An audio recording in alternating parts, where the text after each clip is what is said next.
প্রিয় ভাই বোনেরা, আসসালামু আলাইকুম। আশা করি নিশ্চয়ই সবাই কমবেশি ভালো আছেন। আজকে আপনাদের সামনে আমি আমার একটি বিষয় নিয়ে পরিকল্পনার কথা তুলে ধরতে চাই।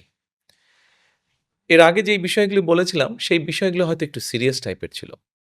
আমরা কৃষি নিয়ে আলোচনা করেছি আগে, কৃষি নিয়ে চিন্তার কথা বলেছি। নারীর অধিকার বা নারীকে সচ্ছল করার ফ্যামিলি কার্ডের বিষয়টি নিয়ে আলোচনা করেছি। আমরা পরিবেশ নিয়ে আলোচনা করেছি। তবে আজকে একটা ইন্টারেস্টিং বিষয় নিয়ে আলোচনা করতে চাই আপনাদের সামনে বা চিন্তাভাবনাগুলো শেয়ার করতে চাই। কি সেই চিন্তাভাবনাটি? সেই চিন্তাভাবনাটি হচ্ছে এটার সাথে জড়িত কারা? নতুন যেই এখন পরিকল্পনার কথা বলব, এর সাথে কিন্তু জড়িত আমাদের যে বিশাল তরুণ সমাজ, এই তরুণ সমাজের সদস্যরা। স্কুলে যে পড়ে বাচ্চাটি, কলেজে যে পড়ে তরুণটি অথবা যে যুবক বা যুব সমাজের যে সদস্য ইউনিভার্সিটিতে পড়ছে, তারা এর অংশ। কি সেটি? সেটি হচ্ছে স্পোর্টস, ক্রীড়া। এই ক্রীড়া নিয়ে আমাদের কিছু চিন্তাভাবনা আছে। আমরা চাইছি একজন ছেলে বা একজন মেয়ে ডাক্তার হচ্ছে, একজন ছেলে বা একজন মেয়ে ইঞ্জিনিয়ার হচ্ছে, একজন ছেলে বা একজন মেয়ে লয়ার হচ্ছে, একজন ছেলে বা একজন মেয়ে আর্কিটেক্ট হচ্ছে। তাহলে কেন স্কুলের ছেলে বা মেয়ে, কেন কলেজের একজন ছেলে বা মেয়ে, কেন ইউনিভার্সিটির একজন ছেলে বা মেয়ে স্পোর্টসম্যান বা স্পোর্টস ওম্যান হতে পারবে না? আমরা চাই সকলের জন্য, সে নারী হোক, সে পুরুষ হোক, ছেলে হোক, মেয়ে হোক, যুবক হোক, যুবতী হোক, তরুণ হোক, তরুণী হোক, প্রত্যেকের জন্য খেলাধুলাটাকে এমনভাবে ডিজাইন করতে যাতে কারো যদি ইচ্ছে করে সে তাহলে একজন প্রফেশনাল স্পোর্টসম্যান বা স্পোর্টস ওমেন যেন হতে পারে। এভাবেই আমরা খেলার জগৎটাকে সুন্দর করে গড়ে তুলতে চাই। আপনাদের নিশ্চয়ই মনে আছে শহীদ রাষ্ট্রপতি জিয়া রহমানের সময় একটি অনুষ্ঠান হয়েছিল। বাংলাদেশের শিশুদের মধ্যে থেকে প্রতিভাবান যারা তাদেরকে বের করে আনা। ওই অনুষ্ঠানটির নাম ছিল নতুন কুড়ি। বর্তমানে নতুন কুড়িটি আবার চালু হয়েছে। আমরা এই নতুন কুড়িটির উপরে আরও জোর দিতে চাই এই অনুষ্ঠানটির উপরে। আমাদের শিশুদের মধ্যে আগামী দিনের ভবিষ্যৎ যারা তাদের মধ্যে অনেক প্রতিভাবান আছে। কেউ সুন্দর গান গাইতে পারে, কেউ সুন্দর কোনো মিউজিক্যাল ইন্সট্রুমেন্ট বাজাতে পারে, কেউ সুন্দর কবিতা আবৃত্তি করতে পারে। এই নতুন কুড়ি এই অনুষ্ঠানটি শুধু কবিতা, গান বা কালচার বা আর্টের মধ্যে আমরা সীমাবদ্ধ রাখতে চাই না।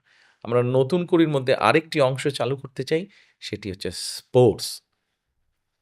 আমরা আমাদের আগামী দিনের যে ভবিষ্যৎ, আগামীর যে প্রজন্ম, তাদের মধ্যে থেকে আমরা খেলোয়াড়দেরকে বের করে আনতে চাই। আমরা আজকের যে শিশু, আজকের যে ভালো খেলোয়াড়, হয়তো একটা ছেলে বা একটা মেয়ে ভালো ফুটবল খেলে। কেন সে প্রফেশনাল খেলোয়াড় হতে পারবে না? আমরা সেইভাবে পুরো বিষয়টিকে ঢেলে সাজাতে চাই আমরা। এবং একজন ছেলে বা মেয়ে সে যদি ভালো চেস খেলে, সে যদি ভালো ফুটবল খেলে, সে যদি ভালো ক্রিকেটার হয়, সে যদি ভালো অ্যাথলেট হয়, তাহলে কেন তার প্রতিভাটা বিকশিত হবে না?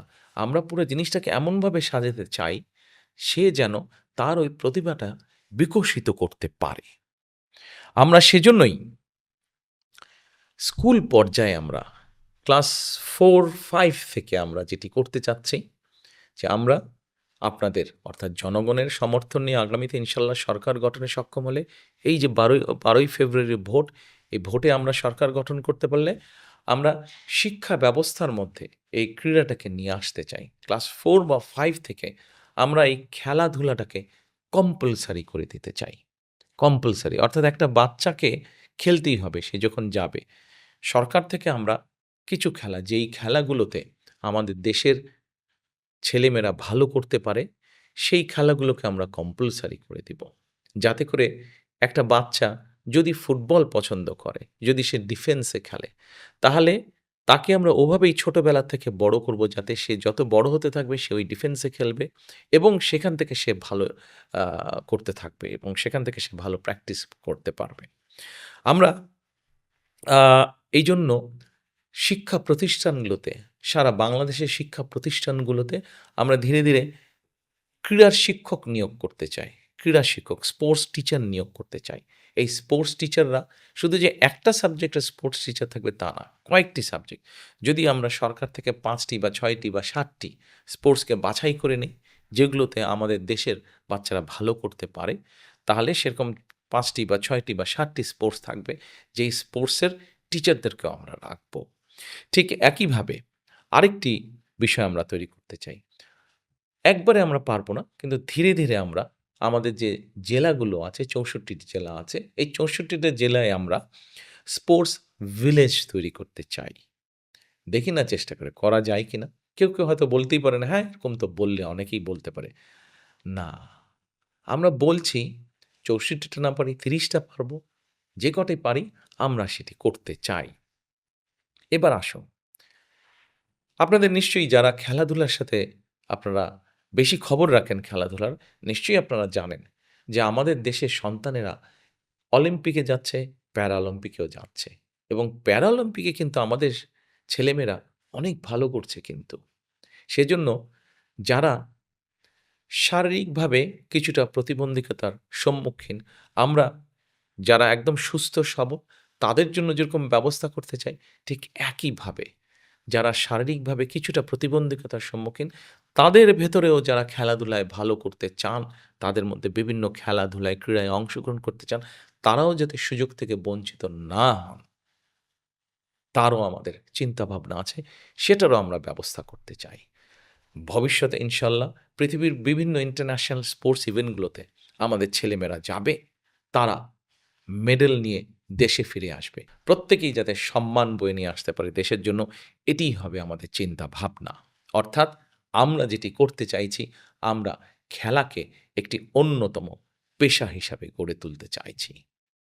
আসুন, আমরা যখন পরিকল্পনা করেছি, আমরা সবাই মিলে যদি চেষ্টা করি, ইনশাআল্লাহ তাহলে অবশ্যই অনেক ডাক্তারি পেশার পাশে, লয়ের পেশার পাশে, ইঞ্জিনিয়ারিং পেশার পাশে, আর্কিটেক্ট হিসাবে পেশার পাশে আমরা খেলাধুলোকে একটি পেশা হিসাবে গড়ে তুলতে পারবো। আমাদের ছেলেমেয়েরা সুযোগ পেলেই নিজেকে বিকশিত করতে পারবে। আমরা সেই চেষ্টাটাই করতে চাই। যদি আপনাদের সকলের সহযোগিতা পাই, ইনশাআল্লাহ আমরা করে ফেলব। সকলে ভালো থাকবেন, সুস্থ থাকবেন। আসসালামু আলাইকুম।